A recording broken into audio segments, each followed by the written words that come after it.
Welcome to Inside the Markets, official podcast of StockPulse.com. Joining me today from Prague in the Czech Republic, Peter Spina of GoldSeek.com. Peter, appreciate you stopping by. I know it's been a while. I think we saw each other in Vancouver. A little different situation here. I know then we thought the markets were probably a little overbought and something was going to trigger them, and I guess we found out what that trigger might be. So let's dig into the COVID-19 and how this got things started and kind of how you see things going and the financial ramifications of what we're looking at here. Yeah, hi Rob. It's great to be back and talk to you at this really interesting and critical time in many ways. We're dealing with unprecedented situations on many different levels, and it's happening so quickly. It's a bit shocking and difficult to digest all of it.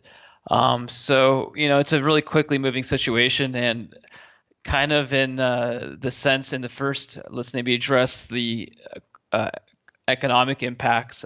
We're a bit ahead of you in the United States, and the maybe a week or two at least, probably in the quarantine phase where they lock down the borders, freedom of movement. We're not allowed to go in or out of the country in the Czech Republic. Today, Germany closed the borders. It took them over a week and a half after the Czechs to really start taking the similar measures. And the rest of Europe is starting to do that as well. So it's kind of cascading and now into North America. But, we saw the tourism just go bust very quickly. It started maybe a week and a half, 2 weeks ago. Yeah, it just really noticeably dropped off 70, 80, 90%. And from an economic standpoint, you see immediately how the economy, when they talk about an economic collapse, it means there's no economy, there's nothing, there's no transactions, there's nothing happening when your tourists aren't there, and you rely on that component. A lot of industries, so suddenly they started getting impacted, and then Airbnb to the restaurants to the tour guides to it's a huge industry. But then it started kind of going to the next level with freedom of movement. It's another conversation on what liberties you're allowed or not. But at this moment, we're not allowed to leave our places except to go to the grocery stores, which remain open, the pharmacy, and to your job.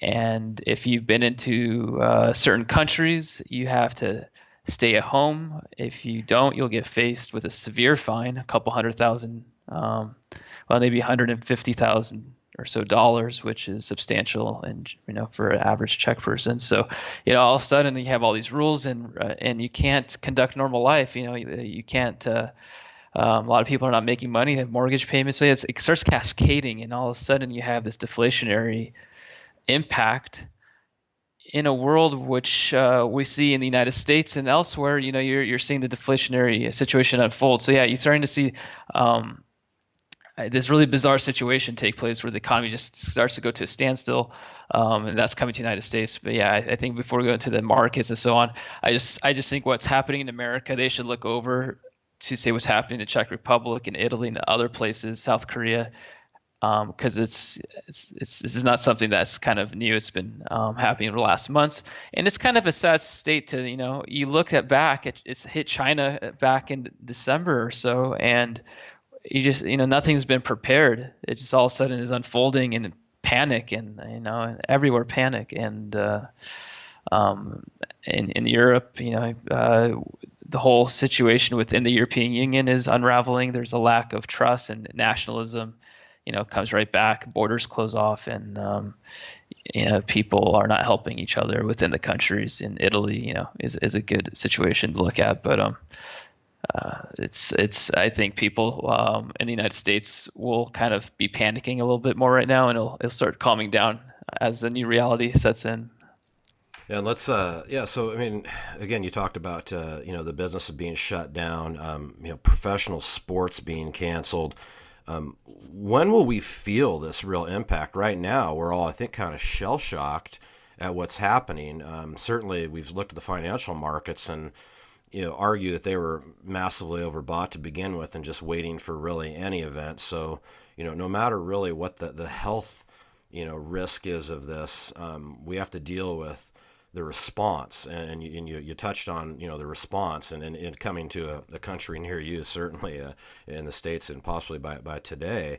But how will this really impact? I mean, if you don't make money, you can't pay bills. Well, the average American had less than $1,000 in the bank anyway, to begin with. So there's no savings. There hasn't been savings.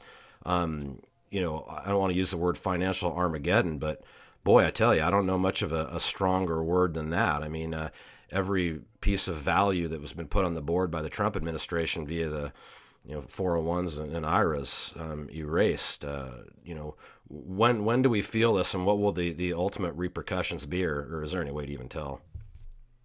Well, I think what you said there, average person doesn't have more than $1,000 in savings. Well, that's also true on many other levels, and government being the most vulnerable. It's a systematic issue. There's so much debt and it's leveraged. So, it's starting off in certain industries, the airline industry, tourism, hotel, these certain things get impacted initially. So those individuals start to get, see in it very quickly how they get impacted. But it's going to happen to a lot of people. There's a lot of people who won't be able to go to their normal jobs and so on. So there's that kind of cascades that issue with no savings. So how do you deal with that? So they're going to have to put money into people's pockets. The MMT, the giving the QE for the people situation is coming up very quickly if this starts to really unravel. Yeah, it's it's a problem with all the debt out there. COVID is a virus which is very dangerous for certain age groups more than others, for people who have weaker immune systems, and it's not a joke. But to see things kind of collapse economically so quickly and expose all the problems that had been hiding below for so long, which have not been addressed. We haven't been saving as a nation. We've been overspending. Our debts keep getting larger. We've been leveraging it.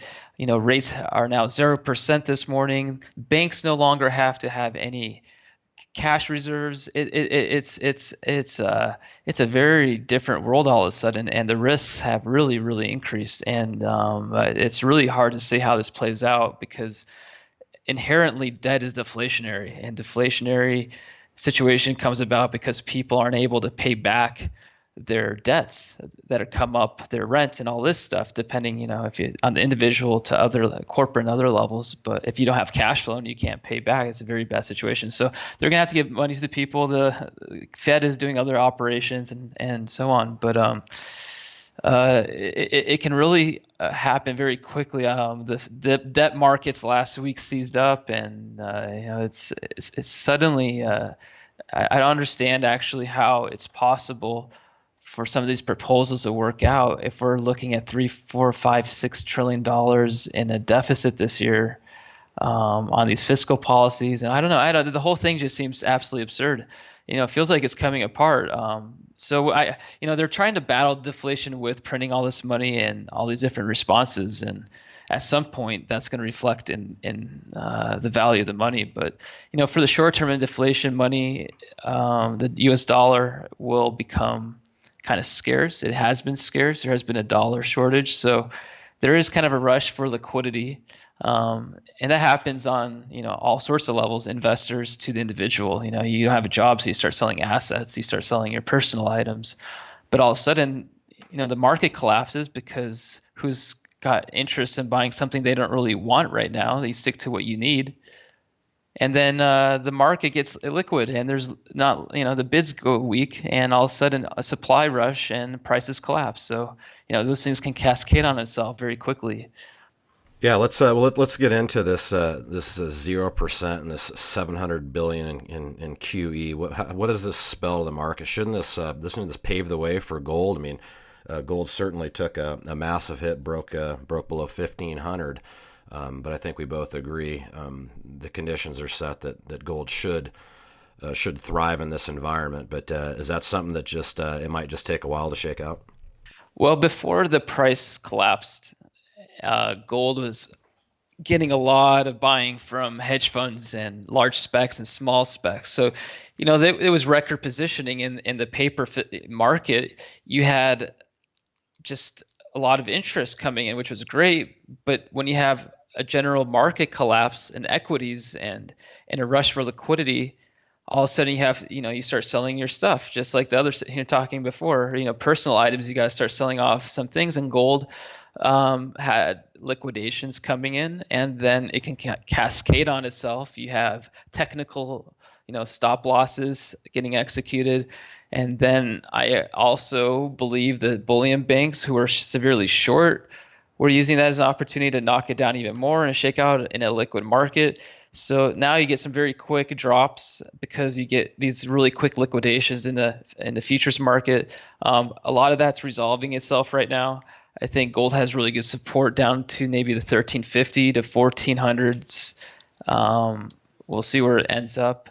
But if it doesn't and it keeps falling, if you wash out the speculators, and I don't know, there's not a lot of interest in gold. I don't know what that represents. If it is deflation, or I don't know, people I don't know where they want to hide. It's right now. It's the U.S. dollar is the biggest shortage, and people are going to that. But the response by the Fed and all these things are eventually going to show up, and gold will reflect that. It's just when will it be? But for now, yeah, I think it's really hard. Silver's a lot more illiquid and a lot, had a more severe hit. But yeah, a lot of those speculators are getting washed out right now. So that's kind of the upside now that the banks have hopefully covered their shorts. And now the market physical market kind of will express itself in the price. You see really strong demand in Europe, physical demand today. There was reports of very strong interest, not just from the retail investor, which also, if you look at footage from Germany, there was a line of people lined outside of a Berlin bullion store trying to buy gold. So, across Europe, they're buying physical gold. You see some shortages in the U.S. as well. So there's going to be some people who will seek refuge in bullion, but it may take a while to get there. But it may also happen very quickly. It's hard to say. It all depends now how much money they pump into the system, and if they can reverse this incredible negativity and panic at the moment in the markets where people are rushing for liquidity. And so yeah, they have to do a lot more. I think the Fed had made some very drastic measures last night when they released that unbelievable announcement, which we'll look back upon as triggering maybe the hyperinflationary phase, which is coming soon. But right now, they need to get the money in the system. They need to. They had a $500 billion in repo on Friday, and it didn't have. Was it over 100 billion? It didn't get filled up. So, you have to be able to push money in the system different ways, and we've seen examples of how they can do it. They talk about their toolbox and toolkits, and now that there's a national emergency, you can pass some new laws and have the Fed buying equities or doing different things maybe to support the market. So there's a lot of things they're probably discussing behind the scene if their current measures do not work out. But they're hitting the market now with a lot of cash and money, and hopefully soon a lot of fiscal responses, because if they're not going to let people able to get to work and all of a sudden people lost half of their money in the markets, or maybe not as much. Maybe more that's more for the gold's equity investors, unfortunately, at the moment. But people have lost 30-40%. It's horrible. It's shocking. It's a huge wealth destruction, and that's going to impact the economy in many different ways. So yeah, that my fear right now is that a huge part of the economy is seizing up, and there's going to be, with all that debt out there, it's going to be very difficult to combat those deflationary forces. So. Sure. Let's get into, as part of your arson, silverseek.com, and let's talk about silver a little bit here. A ratio I never thought I'd see, almost 116 to 1 gold to silver. Talk about how you feel about silver and how you think it'll rebound. Well, silver is really the industrial metal in most aspects, with very little retail interest recently, investor interest. So it's been really an industrial metal. So in a situation like this, people haven't really been rushing out to buy silver until just recently. Now the price is really starting to drop, but And the industrial demand must be just absolutely collapsing if you can't run your plants. And China's been shut down. They're starting to maybe slowly restart. But now, it's coming to Europe and soon to the United States. You're shutting down the production. So industrial demand is collapsing. That's a really bad situation for silver. A very small market in the futures market. And I can share with you in a bit what I saw last night happen. But silver at the moment is under a lot of pressure, and it may not stop at 1177 or whatever it hit this morning. It may drop below 10 temporarily, but this is a paper futures market. It's being deleveraged from speculation, and the bullion banks are messing around with it. And then you have on that and the industrial demand collapse for now. So it's a big problem, but it's a small market which also gets interest from the precious metal, the monetary aspect of silver. It starts to get really appealing. So that demand's coming back. But then you also have supply issues that'll start to happen too from the mines and elsewhere. So you've got multiple forces at play right now. It's industrial demand is the issue, and then it'll be supply from mines as commodity prices remain depressed, or silver producers will have to cut back on supply. So if you do have a case where this is sustained for a while, it's going to really be a big problem on supply side. I think that you just if you hold physical silver, you just hold on to it. You don't sell it, because physical investment bullion silver has a different market to it right now, like we saw in 2008, where you get spreads of several dollars over the spot price. So if you try to buy some silver eagles right now or other things, you might get it for, I don't know what you've seen, 15, 17, $20 an ounce right now. There's some shortages there, but I think you just hold on and wait through this phase, and then you have to kind of decide what you want to do with the silver companies, because you do have to consider the fact that some of these mines do get shut down, and some of these companies won't be able to make a profit if the price holds down here for a long time. If it takes 6 months or 12 months to come back, and they have a low cash position, there's some risky situations out there. But there's also companies out there that have been totally decimated in value, or extremely cheap. They've got a lot of cash. The markets are now pricing their assets, reflecting their value properly, and it's going to be reflected in the market. And silver is in that ratio between gold to silver. It is expressing that value in an incredible way, 124 to 1. That's I never thought we'd see that. We did see a spike, I think, to 135 in the 1930s. So that was maybe the ultimate extreme. So that just shows you how extreme it is from the gold price. If the gold price drops another 100, $200, or it falls more, silver has that risk. So you have to, I guess, be prepared for that. If you can add to your position, then wow, it's an amazing time to be buying physical silver, low risk. I might have to pick up some silver eagles myself if I can get them. Yeah, let's talk about the technicals here. Obviously, a lot of damage done, a lot of charts broken. Do you see these PM charts? Is this a real problem, or is this just again maybe a little bit of a false reality of a paper game versus a bullion, a real delivery game? I mean, you wouldn't be able to take this market all the way down in a pure physical market, correct? Right. I think this is not like you said. This is kind of like a fantasy. This is not really the true market right now. The market is a liquid. It's not true price discovery. Technicals in these extreme situations don't make as much sense anymore. I don't think it's difficult to go by that. I think the market is going to stabilize itself out here more than it has in the last few weeks. It's really hit the gold, silver miners a lot more, and the silver price. Gold hasn't been all that bad actually. It's actually, considering all the volatility in the markets, gold is holding up, is doing fantastic.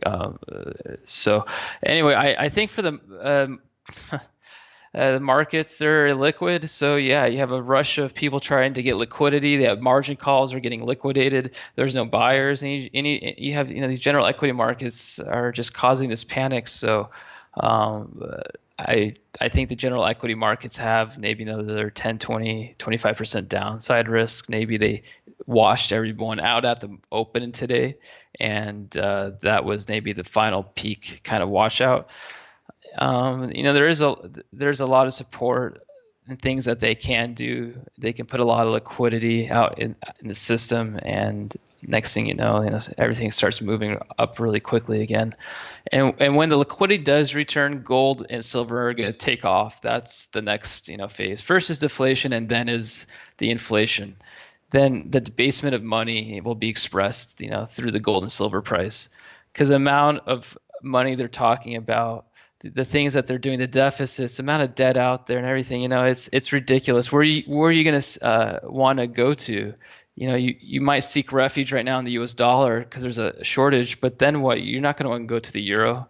I don't know what government currency. Nothing's really out there to trust. So gold in an environment where you have 0% interest rates, you have quantitative easing that's unlimited. Powell in his that really unusual and awkward audio press conference, if you listen to it, he mentioned he's gonna support, well, the federal FOMC, the Federal Reserve. They'll do anything they can to support the markets. They gave the Treasury a blank check to issue as much new debt to them as they want at 0%, basically. The negative rates now in this environment globally, gold should shine, and it will shine. But for the near term, in this situation, this initial liquidity crunch and kind of deflationary expression of all this debt kind of starting to collapse, it's a short-term thing. But they're turning on liquidity spigots. They're calling it the bazooka on CNBC or whatever. It's just an obscene amount of things they're talking about doing. So it's coming. It's just how long before it really starts to show itself. So. Sure. Let's turn our attention to the junior resource market here, where both of us have interest, certainly, and I think we both agree that this is a certainly buyer's market, and you probably have some names you wouldn't mind getting a hold of right now at a much bigger discount. But is now the time, or do you still wait for the dust to settle a little more, and there might be some more downside here too? Yeah, I took some money off as it started to break down on fears of having some liquidity, because you can't expect this to snap right back. And maybe some situations with some of these miners, they are at risk of getting very diluted and having some liquidity issues themselves. So I took some money off just in case there are some more extreme deals. But then I started looking around at some of these gold juniors and miners. They're producing some really good profits, and a lot of money is going to be made at $1,500 gold when oil is collapsing to under $30 a barrel, and the things are going to get cheaper.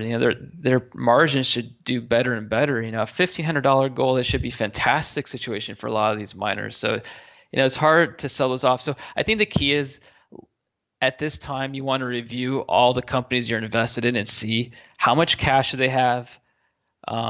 What are their obligations? What do they need to do? It's different. Maybe in some situations, an exploration company, which has a lot of cash right now, is less risky than a miner who is losing money under $18, $17, $16 silver, and their balance sheet is not looking good, and they have debt problems. There's those situations I'm worried about. So at this time, I'm going through that same process of exploring which companies have these risks and which companies are cashed up and can get through this. And maybe for those companies, they'll be able to bail out these small companies and take them out for cheap.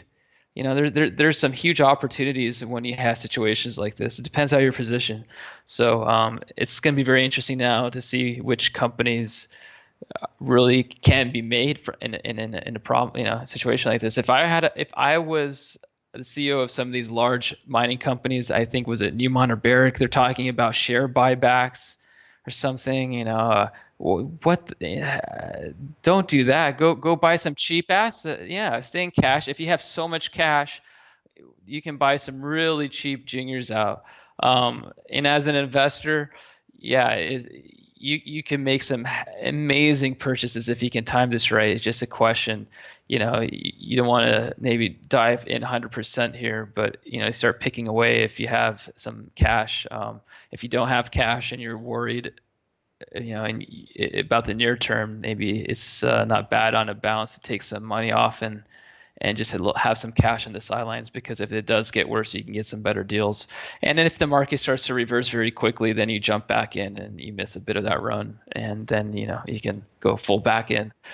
So I think it's not a bad idea to have some defensive measures even at these prices. But it's hard. I look at Pretium is at $4 this morning. Fortuna, they have a big gold mine in April going into commercial production, 150,000 ounces a year. The costs got increased and they've had some issues. It's take longer, but they're still going to be making money above $700-800 an ounce gold. They do have a silver mine in Mexico, which has base metal components. That's not a good situation at these prices, and the one in Peru. But if they have, for me, that's an excellent combination. If they have a huge asset like this with gold, and they can either temporarily do some measures, or if they have to close the mines, they can have a nice gold deposit, which cash flows for them, and they're not as of high of a risk. But that stock was down to $1.50 or under $1.50 a share this morning. That's hard to not want to buy.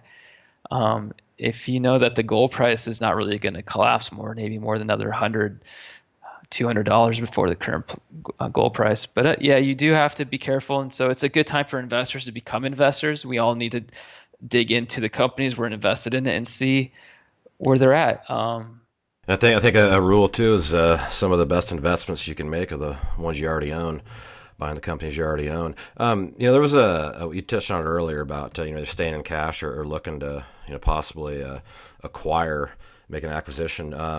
It was a movie Too Big to Fail here a decade ago or so, and it was a consolidation of the banking industry, of course, and Lehman Brothers and the bailouts. And of course, none of these miners will ever get bailed out. That money's for the other side. But too many companies in this sector. Maybe there is the great consolidation that needs to happen. Is this maybe it, or how do you kind of see that? Is it too watered down in this sector? Well, maybe if things were to settle out, if the markets were to calm down in general, let's say gold's ripping back higher, you also got to consider real quick with the gold stocks that all of a sudden, in a week or two from now, this massive sell-off is over and gold's running to 2,000 higher an ounce, and all of a sudden this thing reversed very quickly. These miners are going to revive very quickly too, and all of a sudden all this money will be thrown at them, and these miners, larger miners, can do other things in that situation as well to consolidate the industry. But if not, yeah, this is an opportunity for some companies to consolidate or do some buyouts. It's going to be a bit difficult to do business when the markets are so volatile. So I mean, if a company is going under, if they don't have any more money and they need to survive, they might be some desperate situations like that where they come in and just buy them out. Or wait for the markets, general credit markets, and things to get better. I don't know if Canada would do anything to help their mining companies out. You would think they would want to help the mining companies out, the last true industry that maybe exists in a country like Canada. I in the U.S., maybe under a Republican administration, I guess they would give some benefit, maybe through some loan access if they needed some money. I don't know if bailout. Yeah, we'll never get bailed out. Yeah, but it's an opportunity for the companies with cash. Yeah. Sure. Well, before I let you go here, you're a smart guy. I'm sure your phone's off the hook, and certainly a lot of emails. But what kind of advice would you give to the contrarian investor that sits in our sector, or the new investors, like you said, maybe a great time to get in here at possibly the bottom and out of arguably a decade downturn here? What advice do you give these people? always, if it's someone who's never been in the sector, it's obviously very difficult to watch the volatility because it's a tiny sector and it gets moved around a lot more than the more larger industries do you see in other sectors. So you got to accept that reality that it's very volatile and it's a high risk in the mining sector. But the risk to reward is dramatically shifted in some of the companies' favor in a very big way. If first thing is always have physical metals, so it's always the key diversification component. You own precious metals because of monetary debasement, and you want to protect and have liquidity outside of government currency which is being debased. So you want to continue to accumulate and take care of that. That's the first thing you want to take care of is has physical bullion. And then in the mining stocks, if you don't have any, look at the companies themselves. Look for the larger companies. If you have a low risk tolerance and if you want to take a high risk, high reward, there are some huge opportunities in the junior sector. If you're fully in it, you got to be careful and, like I said, investigate your investments. But yeah, it depends where you sit. So I want to also mention the GDXJ, GDX situation that last week totally fell apart. And I think that's a good thing to watch out for. These indexes have been good to diversify among a basket of companies. And I'm not sure what exactly happened last week because there was a huge disconnect between the NAV, the asset value, and the price. We saw the GDXJ just collapse from 48 down to what, 16? I mean, it collapsed 60% very quickly, and GDX. So these indexes offer usually the retail investor a good way to diversify, but if they don't manage it correctly, and it's also you're trusting them to take care of this situation right, they could get themselves in some trouble. I don't know what happened. They have these leverage products against them. They have had some issues before, so I think you have to do your research now and look outside the indexes, or there's risks associated with them. So you want to do your individual, you have to look for your own companies and invest in directly. I wouldn't advise right now to use GDX or GXJ or these leverage products. Definitely don't touch them. They're toxic. JNUG, and that's JNUG collapsed 90+%. So don't, you get a lot of leverage in the mining stocks as it is, so you don't need to take additional leverage. Don't use margin. Don't overcommit yourself. Always have some cash. So in a situation like right now, when the mining sector, mining companies are going down, good mining companies and royalty companies are falling 50, 60, 70%. You start buying that back, and it's the rule of thumb usually as a contrarian is to buy when others are fearful, and right now people are panicking. So it's a Warren Buffett market, huh? Warren Buffett probably is buying right now. Although, what will he be buying in the near future when he is offered 0% interest rate at a bank which has zero reserve requirements? The Federal Reserve they got absolutely rid of the requirement for banks. They said for certain banks, thousands of banks, no longer to have any cash reserves. So, boy, wow, where do you keep your money now? I don't know. Treasuries are going to be going negative yield. He's going to see this massive money printing situation. I would say he's going to be buying gold too pretty soon. That would be something. Yeah, that'd make a headline. Hey, Peter, talk about your operation a little bit and how people get a hold of you and follow your work. Sure. Goldseek.com, silverseek.com. So we have live updates and other information out there. And on Twitter at Goldseek, I also am keeping on top of things right now a lot more actively than I usually do. I usually throw some comments on there, but in the last few weeks, I've been spending a lot of time trying to follow the situation actively and provide some insight, because it is changing very quickly. We're all trying to learn and adjust to the current situation and understand what's coming next. So that's one of the ways, and Yes, so that's those are the main avenues. Yeah, and then I don't know if there's a real playbook for the territory we're in. I don't know if we've ever quite been here. '08 obviously rings a bell, but make a comparison there, and then I'll let you get out of here. Well, Doug Nolan is a must read. He's been doing this weekly commentary called the Credit Bubble or Bulletin. I've been reading it off and on for only 20 years. He's been following this giant problem, and his weekly commentary last Saturday, which comes out on Saturdays, mentions this situation being a combination of 2008, 1929, LTCM, all these different crises. There's aspects of 2001, we know, with the airline industry. There's so many things, but it's unprecedented in its aspect and how everything is being shut down so quickly. We live in an age where we're so interconnected as well. Things you can buy and sell things. You can liquidate your portfolio and do all sorts of things so quickly. The information is moving so quickly. The fear spreads more quickly. The greed has spread quickly as well. The money can be spread maybe more quickly once they put us onto a new digital dollar. Who knows what's coming next on that side? So this is unprecedented. There's a lot of things changing. I think this is not, I don't think the world will look the same after this. I think there's some other things that might be happening. So I'm trying to pay attention to see what those might be. But definitely this is one for the history books. I concur. Yeah, it's Peter Spina, goldseek.com, silverseek.com. Peter, really appreciate the insight there, and we'll certainly look forward to catching up to you here soon, see how this thing shakes out. All right, Rob, it's been great catching up, and I look forward to talking soon when we have the precious metals roaring back alive and representing this absolutely incredible debasement of all global currencies.